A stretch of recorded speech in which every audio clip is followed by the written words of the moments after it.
이제 한 주면은 성탄절이 이제 오게 됩니다. 예수님이 태어난 이 성탄절은 온 세상의 가장 커다란 휴일이라 이렇게 생각이 돼요. 오랜 기독교 역사 속에서 이 성탄절과 관련된 성탄 찬양과 또 여러 가지 다양한 예식들이 발전해 왔습니다. 또 성탄을 주제로 한 소설이라든지 또는 영화도 많이 나왔습니다. 또 백화점과 성탄시장은 성탄절 즈음에서는 사람들로 북적거립니다. 가는 곳마다 화려한 성탄 트리가 장식되어 있고 또 거리와 카페에는 캐럴이 울려 퍼지면서 흥겨움을 더해주고 있습니다. 또 어려서부터 저도 교회를 다녔는데 아마 어려서부터 교회 다니신 분들은 그런 분위기를 아마 기억하실 겁니다. 주일학교와 청년 시절 그러면 성탄절이 1년 중에 제일 기다려지는 그런 절기라고 생각이 돼요. 그 성탄 이브 하루 전날이잖아요. 24일 저녁이 되면은 교회당에 이제 모여가지고 같이 선물 교환도 하고 그래서 밤새면서 노는 겁니다. 그리고 한밤중에 교우들의 집을 찾아가가지고 거기서 이제 새벽송을 부르는 거죠. 그러면은 교우들이 또 문을 열고 막 준비한 이런 선물들을 막 주고 참 일종의 즐거움과 그리고 낭만으로 기억이 됩니다. 자, 그러나 우리가 성경을 읽을 때 그 성경이 전해주는 예수님의 탄생 이야기와 또 그 속에 담긴 메시지에 주목한다면 그런 흥겹고 낭만적이고 더 나아가서는 흥청망청한 성탄 문화라고 하는 것이 얼마나 이 성탄이라는 것과 동떨어진 것인가 하는 것을 알게 됩니다. 지금의 성탄 문화는 그야말로 화려한 궁전에서 태어난 왕자를 축하하는 것과 같아요. 모두가 부러워하는 가운데 미래의 왕이 태어나는 거죠. 그래서 그 아기는 아주 잘 꾸며진 화려한 방 한가운데 놓여져 있는 아주 값비싼 침대 위에 누워있고 귀족들이 차례로 들어와서 아련을 하게 됩니다. 온 나라가 그야말로 축제와 흥분의 도가니가 되는 거죠. 그러나 여러분 예수님의 탄생은 그런 것과는 전혀 동떨어진 것입니다. 그는 아주 가난한 목수 요셉과 마리아의 아들로 태어났어요. 그 당시도 마찬가지일 겁니다. 보통은 출산을 앞두고는 아이가 이제 태어나면은 누일 수 있는 침대 그리고 깨끗한 요를 준비할 것입니다. 그리고 이제 엄마가 진통이 오면은 이제 산파가 와가지고 조심스럽게 아이를 이제 받아내는 거죠. 그리고는 수건으로 잘 아이를 닦은 다음에 그 깨끗한 강보에 싸가지고 침대에 누일 것입니다. 그리고 가족들과 친족들이 찾아와가지고 지켜보고 또 축복을 할 것입니다. 비록 요셉이 가난한 목수였지만 아마도 이 정도는 할 수 있는 그런 집안이었을 거라 이거예요. 자, 그런데 예수님은 그런 대접도 받지를 못했습니다. 마리아는 만삭이었음에도 불구하고 먼 여행길에 올라했어요. 로마 제국이 그 당시 자신들이 지배하고 있는 식민지에서 더 많은 세금을 걷어들이기 위해서 식민지 안에 있는 성인들로 하여금 자기 고향에 가서 호적 등록을 하게 했어요. 그것도 짧은 기간 안에 마치도록 급하게 명을 하다 보니까 요셉은 할 수 없이 만삭이 된 자기 아내를 데리고 자기의 고향 베들레헴으로 가야 했습니다. 자, 그곳에 갔는데 애가 나올 조짐이 보여요. 그런데 방을 구할 수가 없어. 그래서 할 수 없이 마구간을 빌려가지고 거기서 몸을 풀어야 했습니다. 자, 아기는 나왔는데 누일 곳이 없어요. 그러니까 어떻게 했습니까? 거기에 있는 말 구유를 닦아내고 그리고 거기에다가 아이를 강보에 써서 누인 거죠. 그 냄새나는 구유에 누여있는 아이를 한번 생각해 보십시오. 그 근처에 목자들이 양을 치고 있었는데 그들이 천사의 지시를 받아가지고 마구간으로 찾아왔어요. 목자, 이들이 이 세상에 오신 왕을 최초로 아련한 영광을 갖는 사람이었는데 이 사람들이 어떤 사람들입니까? 이스라엘에서는 이 목자의 일은 삼디와 같은 업종이에요. 너무 힘든 일이기 때문에 보통 사람들은 일을 안 합니다. 이건 아주 하급 노동자들이에요. 그런 사람들이 제일 먼저 예수님을 아련하는 사람들이 됐어요. 그리고 나서 별을 보고 멀리서 온 동방 박사들이 아이를 경배하면서 예물을 드립니다. 이들은 모두 다 이방인들입니다. 정작 메시아를 기다린다라고 하는 유대인들, 유대의 종교 지도자들은 한 사람도 오질 않았어요. 그들은 헤롯 대왕의 눈치를 보고 있었습니다. 그 당시에 유대 땅을 지배하고 있던 이 헤롯 대왕은 자신의 권좌를 지키기 위해서라면 무슨 일이든지 할 수 있었고 누구든지 죽일 수 있는 아주 포악한 왕이었어요. 그런데 이런 왕에게 어느 날 동방에서 박사들이 와가지고 유대왕이 태어났다라는 이야기를 들었을 때 얼마나 놀랐겠어요. 헤롯은 그 왕을 찾아서 죽이려고 했습니다. 그런데 천사의 지시를 받은 박사들이 헤롯을 피해서 돌아간 다음에 대노한 헤롯이 그의 군사를 보내가지고 이 예루살렘 인근에 5살 난 산의 아이들, 5살 이하의 산의 아이들을 모조리 학살을 했습니다. 예수를 죽이기 위해서 결국 대학살이 일어난 거죠. 아기 예수는 자기를 죽이려고 하는 자를 피해야 했습니다. 그래서 천사의 지시를 받아가지고 요셉과 마리아는 아기를 데리고 멀리 애굽으로 피신을 갔습니다. 그러니까 예수님 태어나자마자 이웃 나라로 도피해서 오랫동안 난민 생활을 할 수밖에 없었어요. 난민 생활이라는 게 얼마나 힘든 일인지 우리가 지금 세계 도처에 있는 난민들 보면은 알지 않습니까? 헤롯이 죽은 다음에 예수의 부모들은 유다로 돌아오려고 했는데 보니까 그의 헤롯의 아들 아켈라오가 왕이 돼서 다스리고 있으니까 그를 두려워해. 그래서 그들은 예루살렘에서 멀리 떨어진 갈릴리라고 하는 곳 나사렛에 가서 정착을 하게 됐습니다. 그것은 그 당시에 과거 구약의 스불론 납달리 땅으로 어둠의 땅이라 불려졌어요. 그만큼 아주 후지고 낙후된 지역이었습니다. 이곳에서 자란 예수는 훗날에 나사렛 사람이다라고 하는 호칭을 얻었는데 그 속에 담겨있는 뜻은 촌사람. 나사렛 사람 예수라는 말은 촌사람 예수다. 그런 의미를 담겨있다 이거예요. 여러분, 그는 메시아여 그리스도입니다. 그리고 왕이십니다.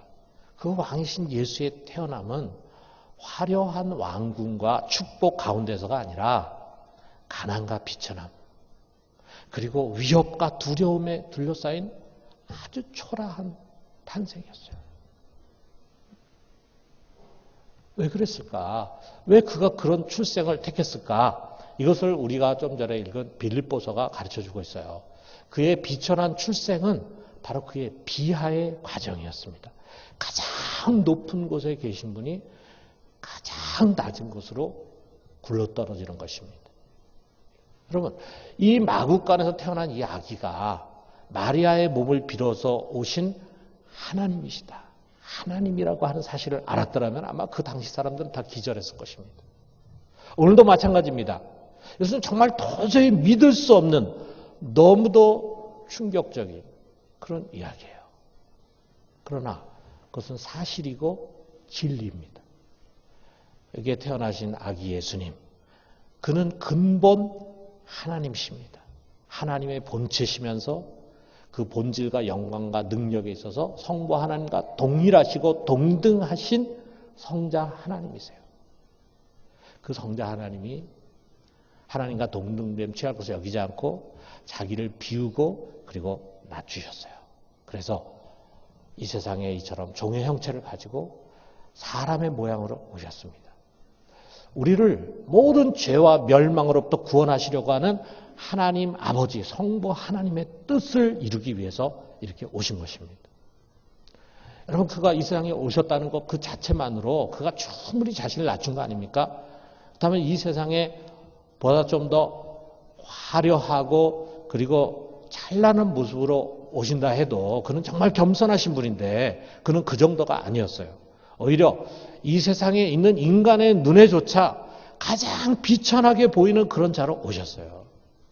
아무도 그의 탄생, 그의 출신, 그의 외모를 눈여겨보지 않을 만큼 그는 아주 초라한 모습으로 오셨습니다. 그는 그 시대의 종교 지도자들, 권력자들, 재물과 학식을 갖춘 자들에게 무시당하고 오히려 그들의 비방의 표적이 되면서 결국에 가서는 그들의 손에 붙들려 가지고 수치와 치욕과 고난을 당하셨어요. 그리고 마침내 아주 큰 죄, 아주 극악한 죄를 지은 자만 처형하는 십자가 형틀에 그가 매달려 가지고 모든 사람들이 보는 앞에서 그가 가장 사악한 죄인인 것처럼 사람들의 눈에 알려지면서 비참하게 돌아가셨습니다. 유대인들에게 학대받고 제자들에게 배신당하고 마지막 하나님에게 버림당하면서 그는 죽음 곧 음부의 세계로 굴러떨어진 것입니다. 여러분, 이것이 바로 우리 성자 하나님의 비하 곧 낮아지심이에요. 가장 높은 곳에 계셨던 분이 가장 낮은 곳으로 내려간 것입니다. 성탄절은 바로 그의 이 낮아지심의 과정이었습니다.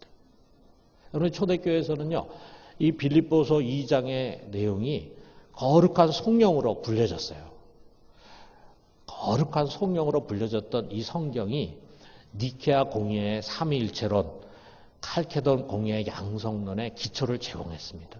니케아 공의에서 삼위일체가 무엇인가라고 하는 것을 이제 확정지었고, 그 다음에 칼케돈 공의에서는 예수가 누구냐, 어떤 분이냐, 예수님은 하나님이시면서 또 사람이시다. 인성과 신성을 갖고 계신 분이다. 라고 하는 것을 최종 결정했는데, 그것을 결정할 수 있도록 가장 큰 기초가 된, 거기에 대해서 가장 정확하게 진술한 성경이 바로 이 성경이었어요. 그런데 이것을 진술한 바울은요, 이 예수 그리스도의 비하의 행위 속에서 우리가 본받아야 할 것이 무엇인가, 우리가 적용해야 할 것이 무엇인가라고 하는 것을 말해주고 있습니다.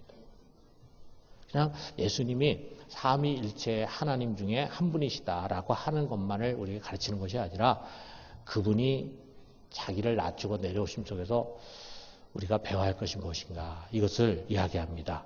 세 가지로 우리가 생각한다면, 첫째는 겸손이다. 겸손. 여러분, 성탄이 우리에게 주는 교훈은 다른 무엇이 아니라 겸손이에요. 겸손. 우리가 성탄절날 생각하고 또 생각해야 하는 것은 바로 겸손입니다. 우리는 겸손을 가지고 이 성탄절에 묵상을 해야 합니다. 자기를 비우고 낮춰서 마구간에서 인간으로 태어나신 성자 하나님, 그분은 겸손 그 자체죠. 이 세상에 있는 다른 어떤 피조물, 다른 어떤 인간 속에서 우리가 이런 겸손을 찾을 수 있겠어요? 이보다 더 겸손을 말할 수 있겠습니까?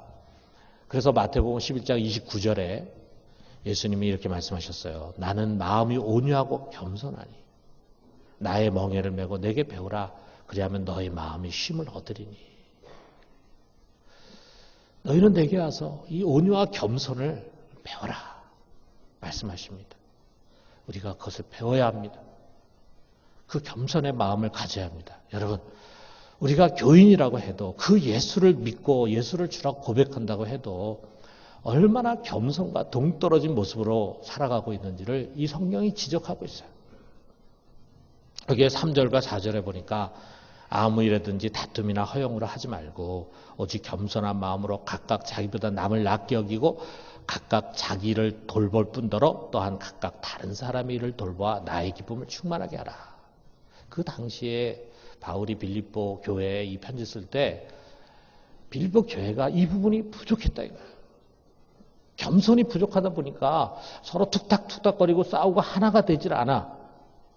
그래서 바울이 너희가 한 몸을 이루고 하나가 되기 위해서 겸손의 마음을 가져야 된다라고 하는 것을 이야기하면서 그 겸손의 본은 바로 우리 주 예수 그리스도다라고 하는 것을 이야기합니다. 자, 여기서 보니까 다툼이나 허용으로 하지 마라 이렇게 권하고 있는데, 다툼이라는 건 매사에 경쟁심을 가지고 싸우려고 하는 태도예요.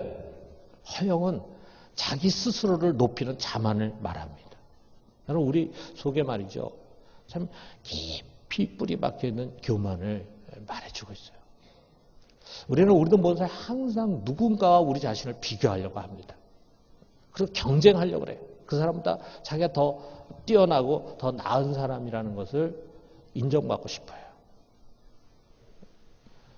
우리만의 책임이 아니겠죠. 어떻게 보면은 우리가 태어나가지고 지금까지 교육받는 모든 교육과정이 어떤 경쟁을 자꾸 부추기는 것이 되다 보니까 우리가 알게 모르게 거기에 아주 푹 배어져 있어요. 경쟁이라는 게. 자, 경쟁에서 이기려고 하다 보니까 은근히 자기를 자랑하는 거죠. 자기 잘하는 것, 자기 좋아 보이는 것, 자기가 갖고 있는 좋은 것들을 사람들 속에 알리고 싶은 거죠. 피하라고 싶은 거죠. 그리고 상대방을 좀 깎아내리고 싶은 거죠. 그래서 상대방의 험집을 보고 약점을 보고 그것을 공격하고 그것을 비난하고 비방하고 뒷담화하고 이렇게 하는 거죠. 우리도 모르는 사이에 그런 것들이 너무 익숙해져 있다 이거예요. 그래서 자기가 더 나은 사람, 더 옳은 사람이라는 것을 인정받으려고 합니다. 아마 여러분 교회 안에서도 그런 것이 있겠지만 여러분이 살아가는 삶의 현장에서는 아마 그것이 더 치열할 것이라 이렇게 생각이 돼요.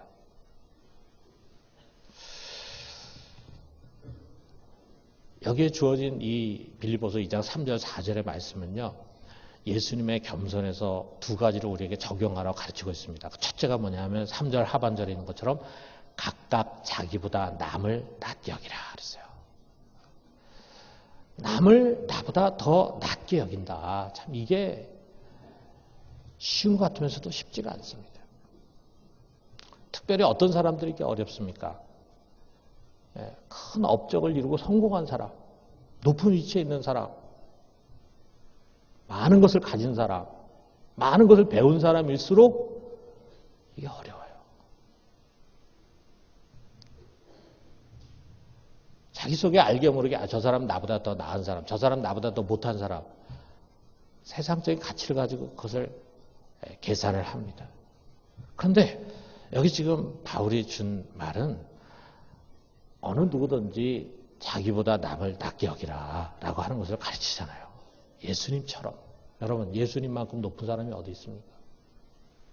여러분 예수님만큼 지구한 분이 어디 있습니까? 그런데 그는 이 세상에서 사람들의 손가락질을 받는 가장 초라한 모습으로 오셨어요.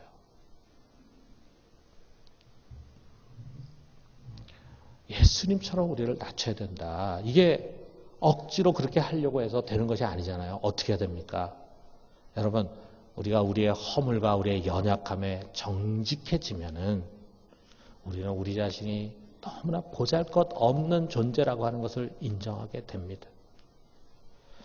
여러분, 우리가 겉으로는 이렇게 경건한 것 같이 보이고 겉으로는 점잖은 것 같이 보이고 겉으로는 대단한 것 같이 보일지 모르지만 우리를 잘 알잖아요. 우리가 얼마나 속 좁은 사람이고 우리가 얼마나 이기적인 사람이고 얼마나 못된 사람이고 우리가 5만 가지 생각을 한다는데 그 5만 가지 생각 중에 얼마나 오염되고 부패하고 더러운 생각들이 많이 있는지 우리 잘 알잖아요.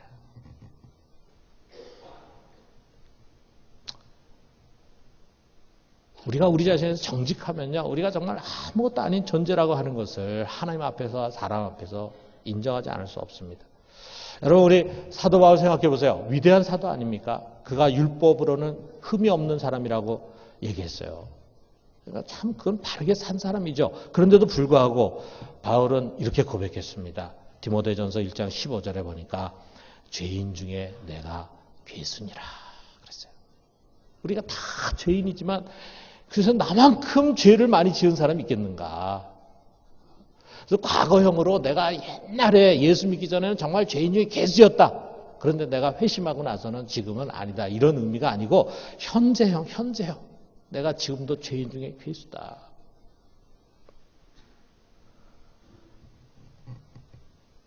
그럼 우리가 바로 이 겸손의 자리로 내려가야 합니다. 자, 두 번째로는 뭐라 그러냐면 4절에 보니까 각각 자기 일을 돌볼 뿐더러 또한 각각 다른 사람의 일을 돌보라 그랬어요. 자기의 이익만을 추구할 것이 아니라 다른 사람의 이익을 항상 생각해라. 자기 실속만 차리려고 하지 말고 다른 사람의 유익을 돌아보라 라고 하는 것을 말합니다.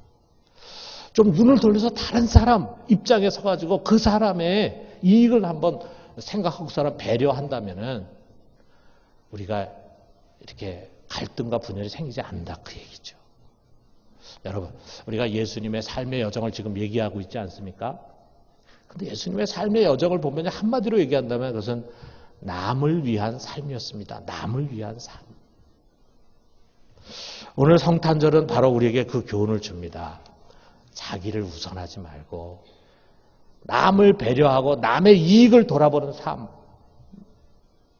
만약에 우리 그리스도인들이 교회에서뿐만이 아니라 세상에서도 조금만 더 남을 배려하고 남의 이익을 고려하면서 산다면요, 정말 세상 사람들이 교회를 다르게 볼 것입니다. 우리 모두가 이와 같은 겸손의 길을 걸어가신 예수님을 닮아서 그런 겸손의 자리에 설 수 있기를 주님의 이름으로 축원합니다. 두 번째로는 순종이에요. 여러분, 예수님이 낮아진 것은요, 자기의 뜻을 세우고 그것을 실천한 것이 아니에요. 하나님의 뜻에 순종한 것입니다. 인간을 구원하려고 하는 아버지의 뜻에 순종해서 성육신하시고 또 죽으셨어요. 그래서 8절에 보니까 사람의 모양으로 나타나사 자기를 낮추시고 죽기까지 복종하셨으니 곧 십자가에 죽으심이라. 그러므로 십자가는 사랑이면서 동시에 순종입니다. 우리에게 대한 무한한 사랑을 거기서 나타내 주셨고 하나님에 대한 절대적인 순종을 보여주십니다. 이것을 통해서 주님은요, 우리가 하나님에 대해서 어떤 자세를 취하고 살아야 하는가를 가르쳐줘요. 한마디로 말해서 오로지 순종. 우리가 믿는 하나님 앞에 우리의 자세는 언제나 순종. 주님이 이걸 우리에게 가르쳐 주셨어요. 순종하되 내 귀에 좋은 것, 쉬운 명령 이것만 순종하는 것이 아니라 무조건 순종해라. 가라고 하면 가고 서라고 하면 서고 하라고 하면 하고 하지 말라고 하면 하지 말고 십자가를 지라고 하면 지고 가고 거기에 매달리라고 하면 매달리는 것입니다. 주님이 하신 것처럼 죽기까지 순종하는 것입니다. 여러분, 이 땅에 오셔서 마지막 죽기까지 그 하나님의 뜻에 복종하신 우리 주님과 같이 우리 역시 죽도록 순종하는 사람들 되기를 주님의 이름으로 축원합니다. 마지막으로는 동정입니다. 심패시. 여러분, 예수님은요, 이 인간 세계에 그냥 오신 것이 아니라 인간 세계 맨 밑바닥으로 오셨어요. 그의 출생, 그의 삶과 죽음 모두가 그야말로 밑바닥 인생입니다. 가난한 집에서 태어났죠. 초라한 출생이죠. 난민의 여정을 겪으셨죠. 뿐만 아니라 그는 공생애를 시작하면서 수많은 사람들로부터 오는 비방의 표적이 되셨습니다. 많은 사람들에게 비난받는 사람이 됐어요. 많은 사람들의 공격의 대상이 됐어요. 매맞고 침뱉음, 수치와 모욕을 당하셨어요. 여러분, 우리 중에 어려서야 우리가 부모에게 얻어맞으면서 또는 친구들과 싸우면서 얻어맞기도 하면서 살았지만 나이가 들어가지고 어른이 돼서 얻어맞고 침뱉음 당하고 수치와 모욕당하고 수많은 사람들에 둘러싸여가지고 공격당하고 이런 일은 사실 참 흔히 겪게 되는 일이 아니죠. 아마 우리 대부분 사람들은 평생 그런 일을 경험하지 못하고 살 것입니다. 어떻게 보면 그런 일을 이처럼 겪는다고 하는 것은요, 그야말로 진짜 인생 밑바닥에 내려가는 거죠. 인생 밑바닥. 거기다가 사랑하는 이들로부터 배신을 당했죠. 마지막 십자가의 고난 속에서는 하나님의 침묵, 주님의 고난 속에서 하나님이 구원하지 않습니다. 침묵하십니다. 그리고는 그를 버리셨습니다. 나의 하나님, 나의 하나님, 어찌하여 나를 버리셨나이까. 그것을 겪었다 이거야. 여러분, 주님께서 보면은 그의 공생의 기간 동안에 보면은 그는 가난한 사람, 억눌리고 소외된 사람들의 친구가 되셨어요. 어떻게 그처럼 가난하고 억눌리고 소외된 사람들을 좋아하시고 그렇게 친구가 됐을까? 주님 스스로가 이 모든 밑바닥의 삶을 겪으셨기 때문이에요. 그가 병들고 약하고 고통받는 자들을 불쌍히 여기신 것은 자기 스스로가 그런 연약함에 쌓여 있었기 때문입니다. 99마리의 양을 놔두고 한 마리의 길어버린 양을 찾아 나서는 것은 그 한 마리가 겪게 될 두려움과 외로움을 누구보다 더 잘 이해하시고 동정하셨기 때문에. 그래서 히브리서 4장 15절에 우리에게 이렇게 말씀합니다. 우리 같이 한번 읽어봅시다. 우리에게 있는 대제사장은 우리의 연약함을 동정하지 못하실 리가 아니요 모든 일에 우리와 똑같이 시험을 받으시니로되 죄는 없으시니라. 그는 우리의 연약함을 동정하신다. 동정한다. 이해한다. 이해. 우리의 연약함을 힐난하시는 분이 아니고 어떻게 저럴 수가 있나? 저놈이 어떻게 저럴 수가 있나? 하나님의 은혜를 받았다고 하는 놈이 어떻게 저럴 수가 있나? 어떻게 저런 죄를 짓고 저렇게 못되게 할 수가 있나? 라고 힐난하시는 것이 아니라 우리를 이해하시고 불쌍히 여겨주시는 거예요. 왜? 그가 어떻게 이렇게 할 수 있냐? 우리가 똑같이 시험 받았어요. 아니, 우리보다 더 극한 시험, 더 밑바닥 인생을 그분은 사셨다 이거죠.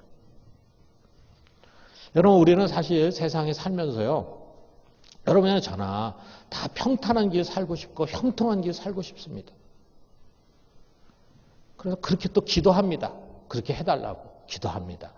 그런데 여러분 이렇게 평탄하고 형통한 길, 좋은 길만 간 사람들은요, 되게 보면에 속이 좁습니다. 남을 이해하기 어렵습니다. 그냥 교과서에서 배우고 영화에서나 보고 그렇게 해가지고 이해하는 것 같지만 사실은 이해를 잘 못해요. 동정의 마음을 갖기 어렵습니다. 여러분, 어떤 사람이 남을 더 많이 이해하고 어떤 사람이 더 많이 공감을 갖고 동정을 할 줄 아는지 아십니까?